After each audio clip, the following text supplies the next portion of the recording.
1 अगस्त से। क्या को सब पता है, इतनी जल्दी तेरा पेट भर ही ना सकता।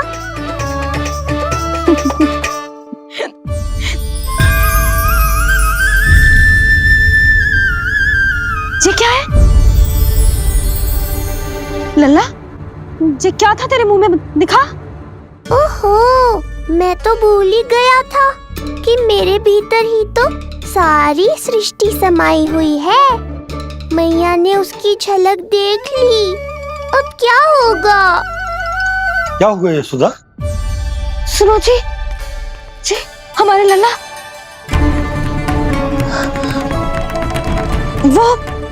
वो इसके मुंह में। क्या? भूल जाओ ना मैया, कुछ नहीं था मेरे मुंह में।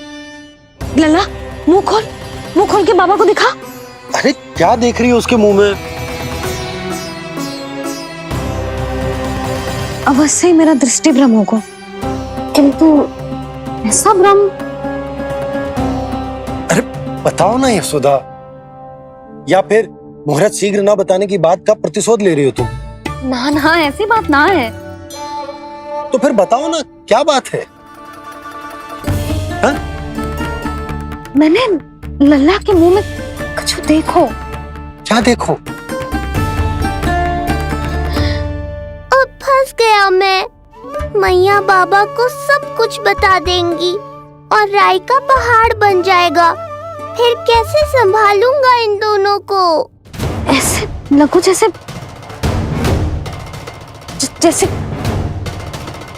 जैसे पूरा का पूरा ब्रह्मांड। ब्रह्मांड लल्ला के मुंह में। अच्छा, तुम मेरा मुंह देखो। हाँ।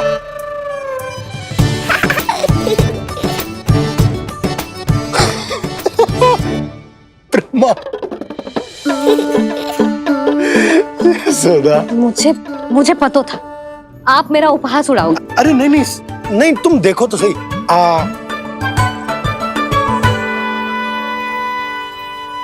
ब्रह्मांड ना सही, गोकुल तो दिखना चाहिए। अरे गोकुल को राजा हूं मैं, है कि ना? है? देखो, अरे देखो। धन्यवाद बाबा, आपने इस बात को गंभीरता से नहीं लिया, इसलिए अब मैया भी नहीं लेंगी। आज तो बचा लिया आपने। आज के बाद ना आपको कुछ बताऊंगी ही ना। आप जाओ, नामकरण उत्सव की तैयारी करो। और हाँ, इस बार भी उत्सव छोटा ही करना है, जो तो मत ही बोलना आप। हाँ। अब इसे कैसे समझाऊं कि हम कोई भी उत्सव बड़ा ना कर सकते। व्यर्थ ही कंस की दृष्टि पड़ जाएगी हम पर।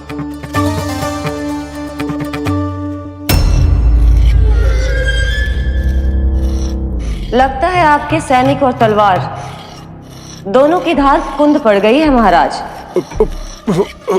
महाराज, मुझे भय था कि कहीं ऋषि गर्ग मुझे श्राप ना दे दे।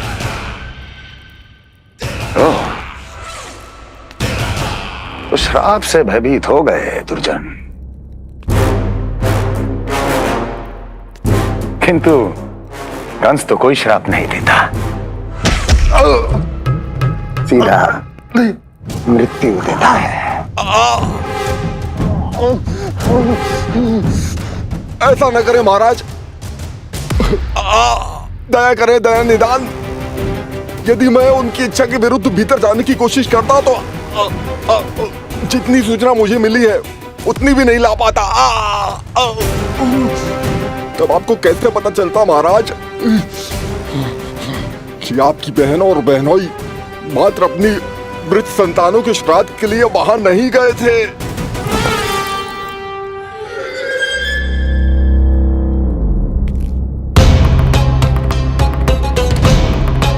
आगे बोलो।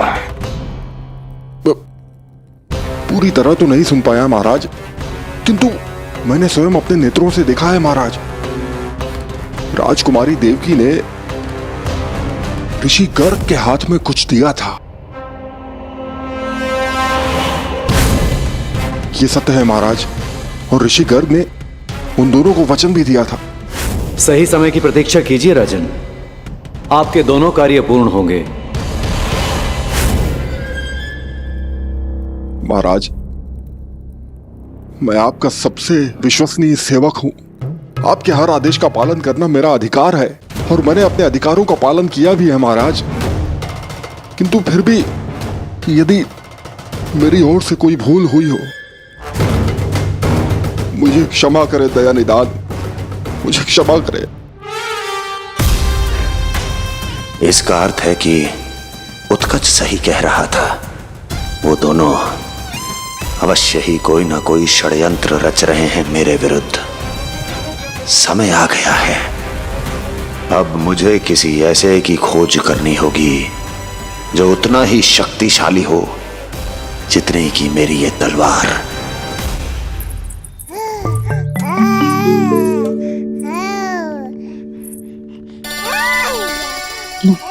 अभी से पुकारने लगो जी, अभी तो आई हो रसोई में।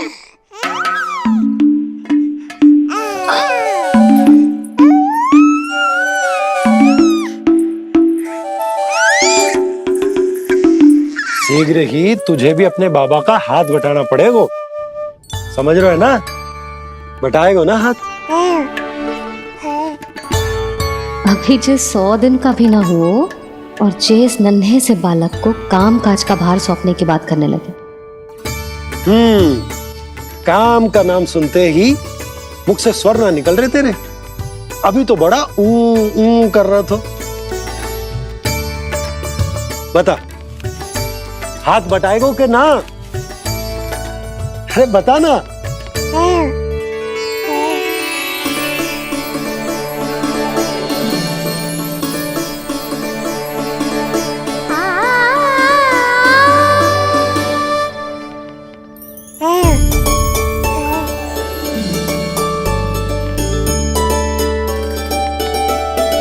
कल तू पूरा 100 दिन को हो जाएगा लल्ला।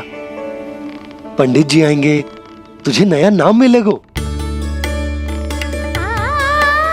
देखो तो मन में तो इनके भी कितना उत्साह भरो है, बस दृष्टि में मैं ही आती हूँ। और कल तुझे वो नाम मिलेगा लल्ला जिससे पूरा संसार तुझे पहचानेगा।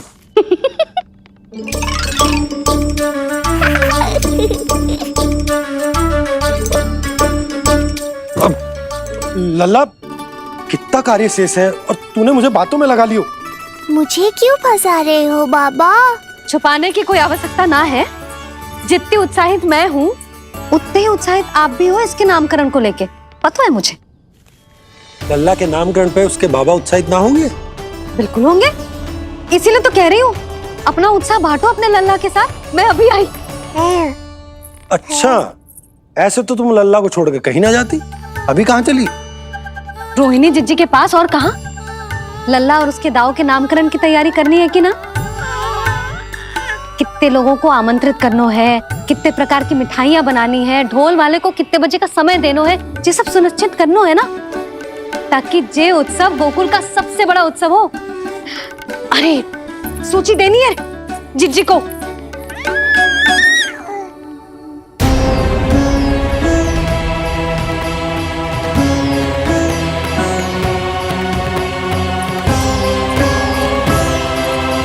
सबकी कोई आवश्यकता ना है। आवश्यकता ना है मतलब? कहना क्या चाहते हो आप?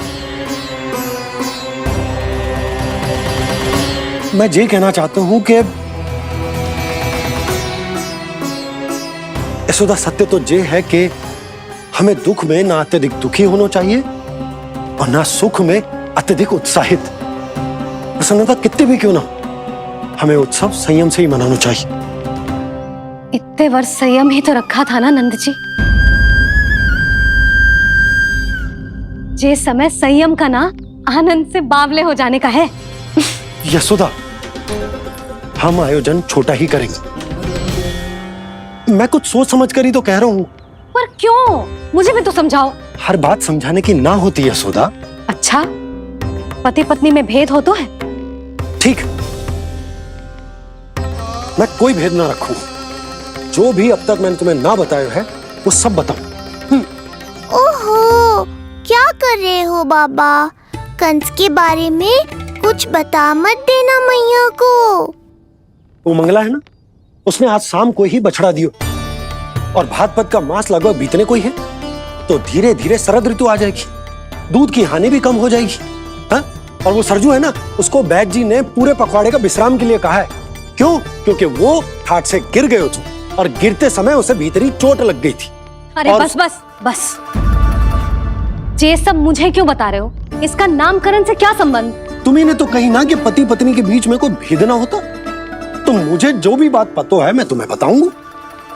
कितनी समझदारी से बात बदल देते हो आप, और भोली भाली मैं आपकी बातों में आ जाती हूँ, और इस सब में असली बात तो रह ही जाती है। किंतु आज बात मेरे लल्ला की है, उत्सव तो विशाल ही होगा, और इस बारे में कछु और ना सुनूंगी मैं। आप लल्ला का ध्यान रखो, मैं जा रही हूँ रोहिणी जी के पास। यशोदा,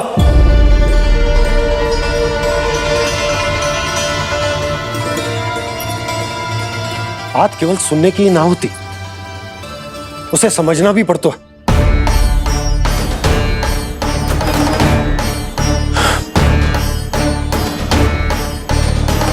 विश्वास है ना मुझ पर? मैं कुछ सोच समझ कर ही कर रहा हूँ ना।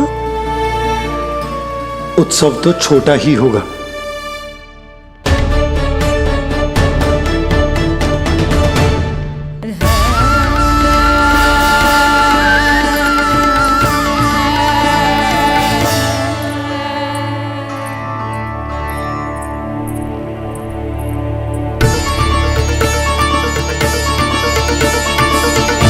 क्षमा करना लल्ला, तेरी मैया को डांटना पड़ गया। आपको मेरी सुरक्षा की चिंता है बाबा, समझता हूँ मैं, इसलिए आपने ये निर्णय लिया है। समझ में नहीं आता, कब कौन सा निर्णय क्यों लेते हैं आप? यदि कंस को समझना इतना आसान होता तो कंस नहीं होता। ये नया सिंहासन उसके लिए है जो मेरा विश्वास पात्र बनेगा। मेरे दाहिने हाथ की तरह मेरे मन के सबसे निकट होगा वो। मंत्री परिषद में विशेष स्थान की प्राप्ति होगी। मेरे बाद पूरे राज्य के लिए उसी का वचन होगा। शासन। किंतु ये अधिकार केवल उसे प्राप्त होगा जो मेरी परीक्षा में उत्तीर्ण होगा। मेरा सबसे महत्वपूर्ण कार्य करेगा वो। इसलिए जाओ, कह दो सभी बाहुबलियों को, महाबलियों को, दैत्यों को, दानवों को, प्रेतों को, पिशाचों को, सभी को यह सूचना दे दो ना ना ना ना, सूचना नहीं, चुनौती दो कि यदि साहस है तो आए, मेरी परीक्षा में उत्तीर्ण हो और इस सिंहासन पर बैठने का अधिकार प्राप्त कर ले। जाओ। और हां, ये अवश्य कहना कि केवल वही आए जिनके हृदय में साहस का ज्वालामुखी धधकता हो, जिनकी तलवारें पर्वतों का सीना चीरने को व्याकुल हो, जिनकी संकल्प शक्ति इतनी दृढ़ हो कि मृत्यु से टक्कर ले लें। कायर नहीं चाहिए मुझे। जाओ। महाराज, आप जिसे भी ये विशेष पद देंगे, भविष्य में यदि वही हमारे शीश पर बैठ गया तो क्या करेंगे आप? पहले ऐसा कोई योद्धा सामने तो आए हस्ती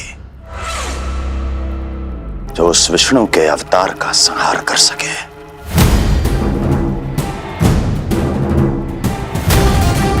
और जहां तक प्रश्न है हमारे शीश पर बैठने का, तो स्मरण रखो अस्ति, कंस को अच्छी तरह आता है ऐसे तो साहसियों को बीच दरबार में खड़ा करके अपनी उंगलियों के संकेत पर नृत्य करवाना। ता दीर्घ ता। और अपना कार्य सिद्ध होने के बाद उनके तन से उनके शीश को उतारना कंस को भली भांति आता है।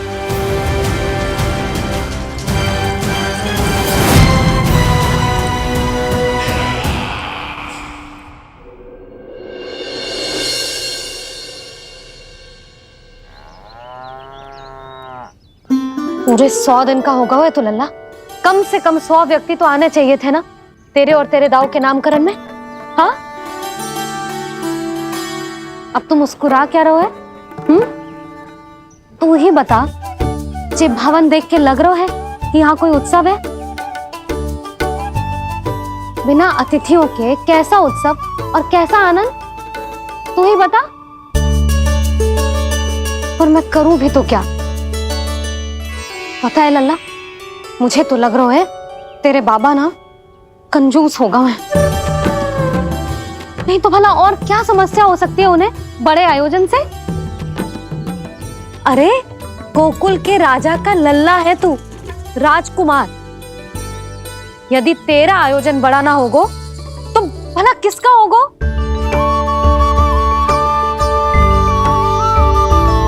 मेरी ही भूल है, मैं भोली हूं, इसीलिए व्यर्थ में तेरे बाबा की बातों में आ गई। मैं भोली हूं ना, व्यर्थ में उनका कहा मान गई। किंतु अब ना मैं कोई मांग रखूंगी, ना मैं उनसे बात करूंगी। और कहे देती हूँ लल्ला, सावधान जो इस बार तू बीच में आया तो। हाँ नहीं तो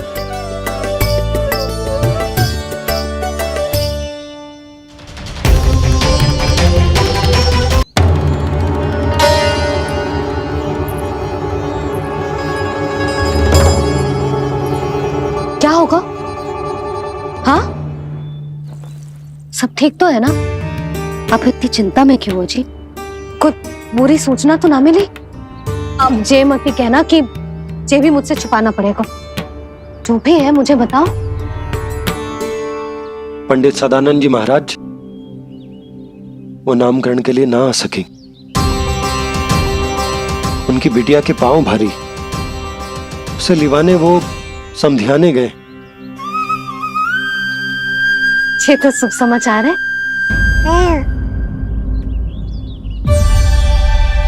किंतु मेरे लल्ला का नामकरण अब वो सही मुहूर्त पे कैसे होगा?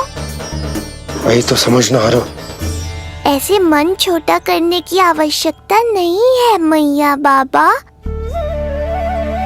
आप दोनों तो स्वागत की तैयारी करो, आ रहे हैं वो।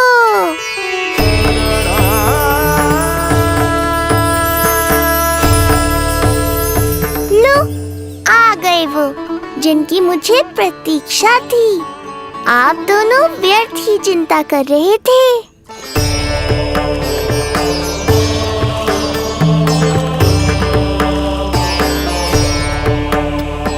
अब कौन करेगा मेरे लल्ला का नामकरण? ऋषि गर्ग, नंदराज, रानी भाभी, महान ऋषि गर्ग हमारे गांव में पधारे हैं।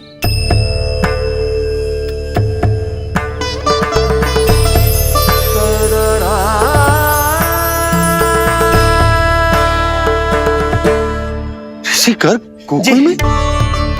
हाँ नंदराज, और क्या रहे थे? उन्हें यादव राज वासुदेव जी ने भेजो है रानी जी के पास। अरे तो तुम लोग खड़े खड़े क्या देख रहे हो? जाओ उनके सत्कार की तैयारी करो। जी यशोदा, उनके स्वागत की तैयारी करो। सुनो जी, वो तो यादवों के कुलगुरु है ना, रोहिणी जीजी के यहाँ आए, हमारे यहाँ आएंगे। आप देखती जाओ मैया, वो सीधे हमारे घर ही आएंगे।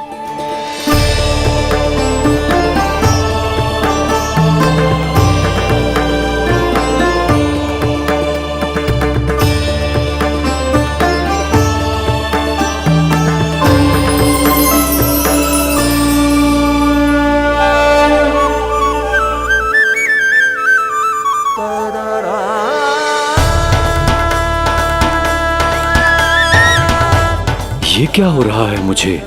मैं उस भवन की ओर क्यों बढ़ा जा रहा हूँ? क्योंकि आपके यहाँ आने से ही मेरी मैया बाबा की चिंता समाप्त होगी ऋषिवर। ये बात तो मैं न जानता, परंतु मुझे जाकर उनको स्वागत करना चाहिए।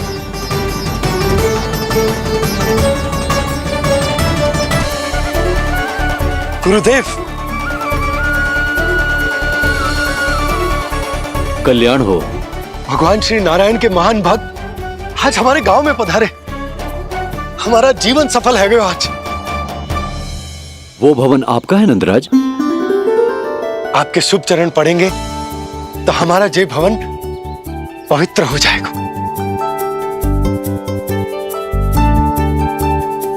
इतने बड़ी ऋषि अगर हमारे घर पधारेंगे तो हमारे तो भाग्य ही संवर जाएंगे। मैया आपके दर्शन को तरस रही है ऋषिवर। संकोच मत कीजिए, अब आप ही जाइए। पधारिए गुरुदेव। न जाने क्यों मेरे पांव अपने आप ही आपकी भवन की तरफ जाने को व्याकुल है नंदराज। पधारिए गुरुदेव, आइए।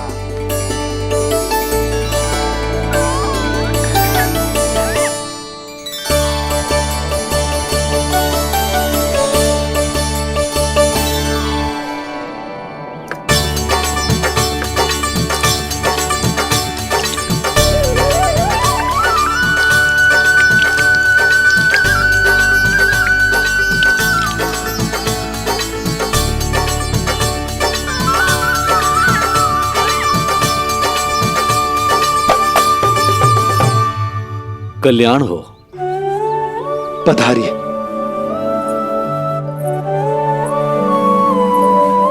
आया तो था मैं रानी रोहिणी के भवन में, पर पता नहीं कैसे यहाँ खींचा चला आया। विराजिए गुरुदेव। महाराज, आप इसे भी रोहिणी जिज्जी का ही घर समझिए। मैं अब भी बुला कर लाती हूँ। महाराज, ये हमारा सौभाग्य है कि आपने यहाँ आना स्वीकार किया। कहिए, क्या सेवा करूं मैं आपकी? मुझे आपके भाई वासुदेव ने भेजा है नंदराज।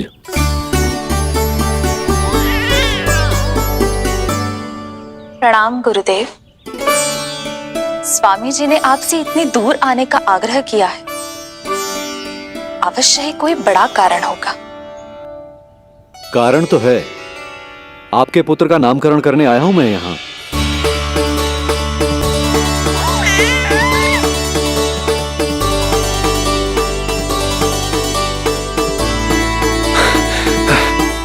ऋषिवर, तब तो आप अत्यंत ही शुभ दिन पधारे। आज का ही मुहूर्त निकलो है भाभी के लल्ला और हमारे लल्ला के नामकरण के लिए। हम तो पंडित जी गांव से बाहर हैं, इसीलिए आप। अब तो आप यहाँ आ गए हो, आप हमारे भी लल्ला का नामकरण कर दो ना।